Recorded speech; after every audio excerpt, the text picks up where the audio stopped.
Sejam bem-vindos ao Nerdologia de História. Meu nome é Felipe Figueiredo, formado em História, colunista, podcaster, youtuber e professor. E conheça mais sobre um dos primeiros assassinos em série da história nesse Nerdologia sobre Gilles de Rais, o Barão Serial Killer. Já vimos aqui no Nerdologia de História um pouco sobre a Guerra dos 100 Anos, entre França e Inglaterra, incluindo a heroína francesa Joana d'Arc. Um dos nobres sob o comando dela era o Barão Gilles de Rais, que além de se destacar como um cavaleiro na guerra, foi um assassino em série de crianças e tema do Nerdologia Criminosos desse mês. Gilles nasceu por volta de 1405, filho mais velho de Guy II de Montmorency-Laval e de Marie de Craon. Algum tempo depois, nasceu seu irmão mais novo, René. Ele nasceu no castelo da família e seu pai era o Barão de Rais, na Bretanha, no noroeste da França. Sabemos que Gilles teve uma ótima educação, mesmo para uma criança da nobreza. Gostava de ler obras clássicas, escrevia cartas, era fluente em latim. Quando Gilles tinha por volta de 10 anos de idade, seu pai morreu em um acidente durante uma caçada. Sua mãe ou também morreu na mesma época, ou se casou com outro nobre. De qualquer maneira, Gilles não tinha mais seus pais por perto e sua criação foi assumida por seu padrinho e avô materno, Jean de Craon. Um nobre ambicioso, ele buscava expandir a influência política e a riqueza da família. Uma maneira de atingir esse objetivo era via casamentos arranjados entre famílias nobres, criando alianças políticas e expandindo patrimônios.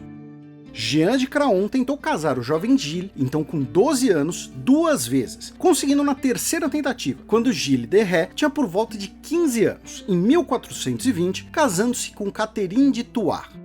A família dela tinha muitas propriedades na região da Vendéia, e Gilles e seu avô tornaram-se mais proeminentes na política da região. A Bretanha passava por crises políticas, consequência da guerra de sucessão do século anterior. Jean de Craon fez seu aliado ser um fiel apoiador do duque da Casa de Montfort, o que expandiu suas terras e influência.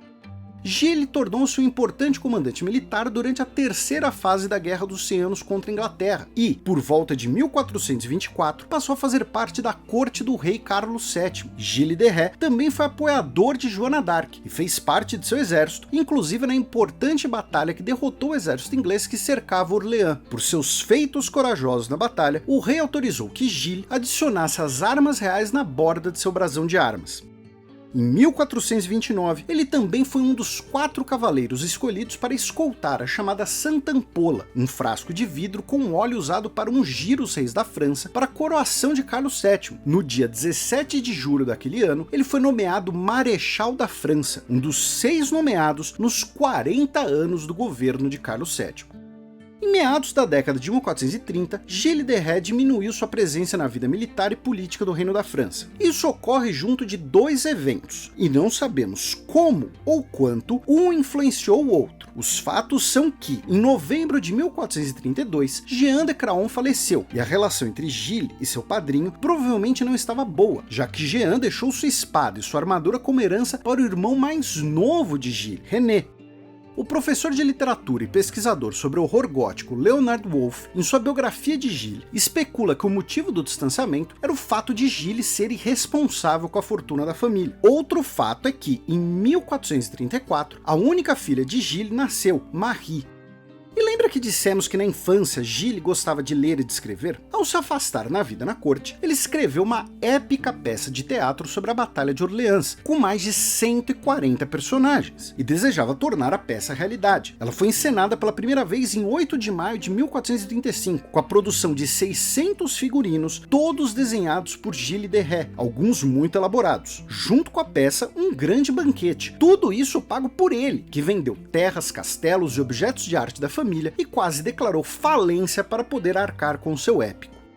Ele também ordenou a construção de uma igreja, a Capela dos Santos Inocentes, referência às crianças mortas por Herodes citadas na Bíblia. Os familiares de Gilles pediram para o rei interferir no que viam como um comportamento errático, e, em 2 de julho de 1435, um edito real declarou Gilles um pródigo, e todo súdito de Carlos VII estava proibido de fazer negócios com ele.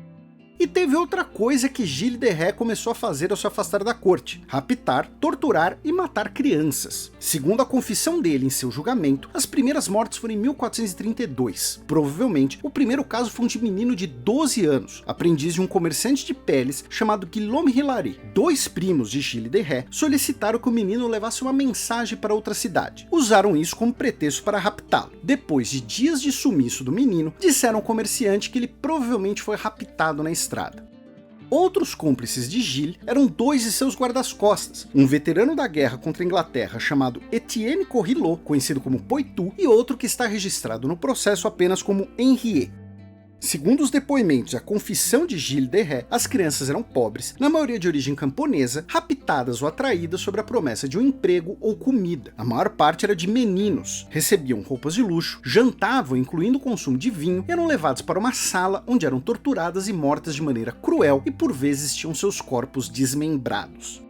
Gilles de Rais sentia prazer nos atos de violência, mas não tinha o costume de abusar sexualmente das crianças, embora existam relatos de que isso ocorreu. Os restos mortais e roupas das vítimas eram incinerados e as cinzas jogadas em lugares ermos. Parte das mortes teriam ocorrido em rituais de ocultismo, enquanto Gilles, com a ajuda de um padre, tentava invocar demônios em um de seus castelos, que existe ainda hoje e é um local turístico. A última vítima teria sido um menino pajem em agosto de 1440, e o número de vítimas nesses 8 anos é especulado em até centenas. Gilles de Rais e seus guarda-costas foram presos em 15 de setembro de 1440, e o que levantou suspeitas contra ele não teve relação com crianças, mas sim uma disputa política. No dia 15 de maio de 1440, em meio a uma disputa por terras e impostos, ele prendeu um padre, o irmão do padre e um coletor de impostos pelo duque da Bretanha. Uma investigação contra Gilles foi ordenada pelo bispo de Nantes, com cooperação do duque. Depois de meses de investigações e depoimentos, tanto por autoridades seculares quanto por eclesiásticas, Gilles foi acusado de vários crimes. Os depoimentos centraram-se no desaparecimento de 8 crianças, um número muito mais realista do que centenas. Gilles de Rais confessou em 21 de outubro de 1440 e, no dia 26, ele e seus guarda-costas foram enforcados. Gilles de Rais foi executado primeiro, após uma oração, e seu corpo foi sepultado em uma igreja, enquanto seus guarda-costas foram queimados. O horror dessa história gerou um impacto tão grande que, segundo Wolff, foi uma das inspirações para o folclore do Barba Azul, uma história francesa sobre um nobre que torturava e matava suas esposas em seu castelo. E o castelo onde Gilles supostamente tentava invocar um demônio é conhecido como Castelo do Barba Azul. A questão é que, como sempre lembramos aqui no Nerdologia, as coisas podem ser menos sensacionais, com o legado de Gilles de Rais aumentado pela tradição popular. Até hoje, existem pessoas que argumentam pela inocência dele, incluindo um simbólico novo julgamento em 1992. A argumentação é de que apenas testemunhos foram usados contra Gilles de Rais, sem nenhuma evidência material como corpos de vítimas. Após se afastar da corte e ficar em uma posição política fraca, ele terá sido alvo de uma armação pelo duque e por outros nobres, que ficaram com as terras de Gilles de Rais. Ele teria confessado os crimes para evitar a tortura e principalmente a excomunhão, sendo um católico fiel. Uma suposta prova da armação teria sido o fato desse assassino cruel ainda assim ter sido sepultado em uma igreja. Por outro lado, o processo é bastante completo em algumas acusações. E lembra que esse vídeo é um recorte, e claro que infelizmente muita coisa interessante ficou de fora, e fontes e sugestões estão aqui na descrição.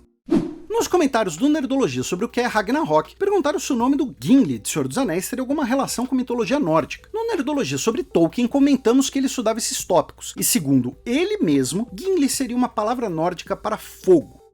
Perguntaram também se o nome Yggdrasil teria relação com a árvore pau-brasil. Não, além de virem de etimologias completamente diferentes, o Brasil da árvore, que dá nome ao país, vem de brasa, vermelho como brasa. Finalmente, lembraram do significado da palavra escatologia. Para muita gente, escatologia significa algo nojento, mas escatologia é uma palavra grega que significa estudo do fim da humanidade, e cada religião, cada cultura possui a sua. Não se esqueçam de curtir e compartilhar o vídeo. Assinem nosso canal para conhecer mais sobre assassinos em série e até a próxima.